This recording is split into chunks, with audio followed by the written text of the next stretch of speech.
A very good evening to all of you. Today we discuss about advantage of fruits.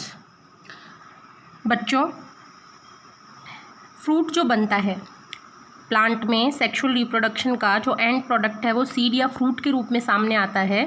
और जैसे ही fruit बन जाता है तो फ्रूट के कोई ना कोई एडवांटेज होते हैं। यहाँ से डायरेक्टली 2 मार्क्स का क्वेश्चन पुट होगा तो ये दोनों ही पॉइंट एक एक नंबर में काउंट होंगे। इनको आप आसानी से रिकग्नाइज कीजिए और आसानी से इसको लर्न करने की कोशिश कीजिए।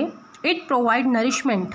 नंबर 1, फ्रूट क्या देता है? नरिशमेंट देता है and protection to the developing seed, और सीड को प्रोटेक्शन भी देता है। It help in dispersal of the seed. अगर मान लीजिए एक जगह पर कोई पेड़ लगा हुआ है और उससे काफ़ी किलोमीटर्स दूर उस पेड़ को वापस से जर्मिनेट होना है तो वो मूवमेंट किसके माध्यम से होगा? सीड्स के माध्यम से। और सीड को एक जगह से दूसरी जगह लेकर जाने का काम कौन करते हैं? फ्रूट्स करते हैं। तो इनके डिस्पर्सल, यानी डिस्पर्सल का मतलब ट्रांसफ़र में भी फ्रूट्स हेल्प करते हैं। यहाँ मैंने एक आपको डायग्राम दिखा रखा है फ्रूट का। जैसे ये पी सीड है, पी का फ्रूट है तो इसके अंदर आपको सीड्स दिखाए हैं और ये इसकी पेरिकार्प है। यहाँ पर ये सीड है और इसकी फ्रूट वॉल जिसको आप पेरिकार्प कह सकते हैं। यहाँ से भी एक क्वेश्चन आता है, what is the scientific term of the fruit wall? Then you say that pericarp. इसी के साथ हमारा पहला चैप्टर दी एंड हुआ। अब हम दूसरे चैप्टर पे आते हैं। उस चैप्टर का नाम है sexual reproduction in flowering plants. In flowering plant all steps of sexual reproduction occur within specialized reproductive organ called flower। सबसे पहली बात तो ये आती है फ्लावरिंग प्लांट्स कौन से होते हैं। आपको पता है प्लांट्स के हमने 5 डिवीज़न बनाए थे, Thallophyta, bryophyta, pteridophyta, gymnosperm and angiosperm. उसमें हम एंजियोस्पर्म्स को फ्लावरिंग प्लांट कहते हैं। क्यों? क्योंकि यही एक वो डिवीज़न है जिसमें फ्लावर्स बनते हैं और सारे रिप्रोडक्शन के जितने भी इवेंट्स होंगे वो इवेंट्स फ्लावर में ही फुलफिल होंगे। डेवलपमेंट अरेंजमेंट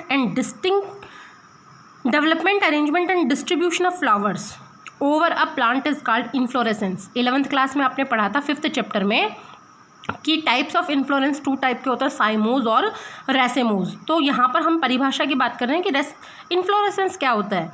तो किस प्रकार से फ्लावर का डेवलपमेंट हुआ, वो किस रूप में अरेंज है और उसका डिस्ट्रीब्यूशन किस रूप में हो रहा है पौधे के ऊपर, ये सब चीज़ें ही इन्फ्लोरेसेंस कहलाती हैं। इन्फ्लोरेसेंस 2 प्रकार के होते हैं, साइमोज और racemose. Part of flower has 4 whorl का मतलब चक्र, WHORLS, रोल्स का मतलब चक्र। तो एक फ्लावर के अंदर 4 पार्ट या 4 चक्र होते हैं। उनके नाम देखे जाएँ तो पहला है कैलिक्स, दूसरा है कोरोला, तीसरा है एंड्रोशियम, चौथा है गाइनोशियम। इनमें से मैंने इसको डिवाइड किया।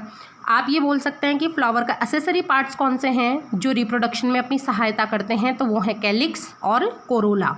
और नेसेसरी कौन से हैं जो रिप्रोडक्शन उनके बिना हो ही नहीं पाएगा, वो हैं गाइनोशियम और एंड्रोशियम। दोनों इंपॉर्टेंट कीजिएगा। इसमें से हम सबसे पहले स्टार्ट करें कैलिक्स। तो आप कैलिक्स के लिए लिखिए आउट मोस्ट रोल, मीन सबसे बाहर पाए जाने वाला चक्र। इसकी सिंगल यूनिट कहलाएगी सेपल, यानी सेपल का ग्रुप कैलिक्स कहलाता है। ग्रीन कलर, ये सभी ग्रीन कलर के हैं, बट इन सम सिचुएशंस, लेकिन कुछ सिचुएशंस में इनका कलर बिल्कुल पेटल की तरह हो जाता है, यानी कलरफुल हो जाता है।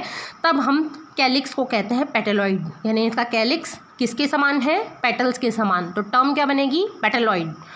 Sepal protect other part in bud condition. अब आपसे फंक्शन पूछा जा सकता है कि write the function of sepals, तो आप लिखेंगे कि सेपल प्लांट के या फ्लावर के अदर पार्ट्स को बड कंडीशन में क्या करता है? प्रोटेक्ट करता है। सेकंड पार्ट पे आते हैं corolla. Second whorl of flower का दूसरा चक्र है। सिंगल यूनिट को कहेंगे petal, generally bright in colour, चमकीली कलर की होगी। हरा, डार्क ग्रीन हो सकता है, डार्क रेड हो सकता है, डार्क पिंक हो सकता है, वाइट हो सकता है, कोई सा भी कलर हो सकता है।